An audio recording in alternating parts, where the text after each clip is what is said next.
L'entreprise a été fondée en 1986 par Jacques Laroche, qui est mon père. Aujourd'hui, l'entreprise compte près de 40 employés, toujours en croissance, ça va super bien. En gros, notre mission, c'est tous les acteurs qui ont besoin de données immobilières, finalement, différents types dans l'industrie de la donnée, de fournir une donnée de qualité. On parle de tous les professionnels de l'immobilier, agents d'immeubles, banques, compagnies d'assurance, évaluateurs, tout ce qui touche au financement hypothécaire, même personnel. Nos données sont intéressantes pour faire l'analyse de risque, analyse de crédit. Christian est arrivé chez nous en 2002. Oui, 2002. À l'époque, il travaillait chez Gaz Métro. Puis il y avait des bonnes conditions, un bon salaire. Nous, on était vraiment une petite entreprise. On avait une vision, on savait où on voulait aller, mais ça nous prenait des gens pour réaliser cette idée-là. Fait que nous, on a réussi à convaincre Christian de venir travailler chez nous, moyennant une légère baisse de salaire, mais qu'on lui donnerait des actions en contrepartie. Bien, j'ai trouvé ça intéressant quand ils m'ont offert des parts. Déjà, j'ai senti, je suis un petit peu moins entrepreneur que Félix, mais ça m'a donné un petit côté, mais Colin, ça serait possible à moi aussi d'avoir une partie de l'entreprise. Moi et Christian, ça faisait quand même une dizaine d'années qu'on travaillait ensemble au moment du transfert.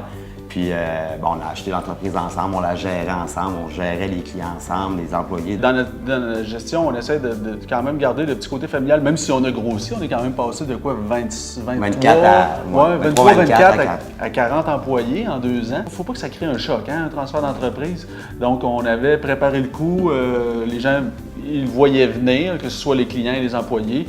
Donc, effectivement, je crois que ça a aidé à ce que ça se fasse en douceur, tant au niveau de la clientèle qu'au niveau des employés.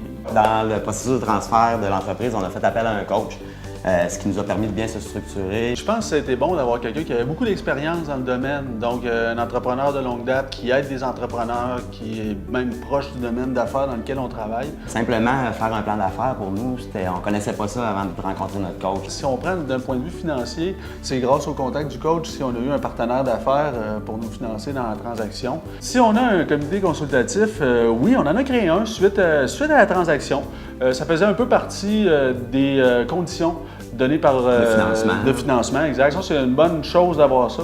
Ça nous permet de souvent nous challenger sur nos décisions. Puis c'est tout le temps des gens d'expérience. C'est notre avocat sur le comité consultatif, notre coach, et le financier est là à titre d'observateur, mais un observateur qui peut quand même dire son mot. Là. Mais malgré tout, les décisions, c'est encore nous qui les prenons. Oui, on reste le CA. Hein? C'est ça. Je pense qu'on a un petit peu un dynamisme de jeunesse aussi. Là. La vision change. Quelqu'un qui est près de la retraite n'a pas la même vision de la façon qu'elle gère son entreprise puis de la façon qu'elle veut investir dans le futur. Ce que je retiens le plus du transfert d'entreprise, c'est ce que j'ai appris. J'ai tellement appris au niveau des finances, au niveau comment acheter du financement, comment structurer un plan d'affaires, comment lire les chiffres, comment les présenter les chiffres aussi. Effectivement, il y a eu beaucoup d'apprentissage à ce niveau-là.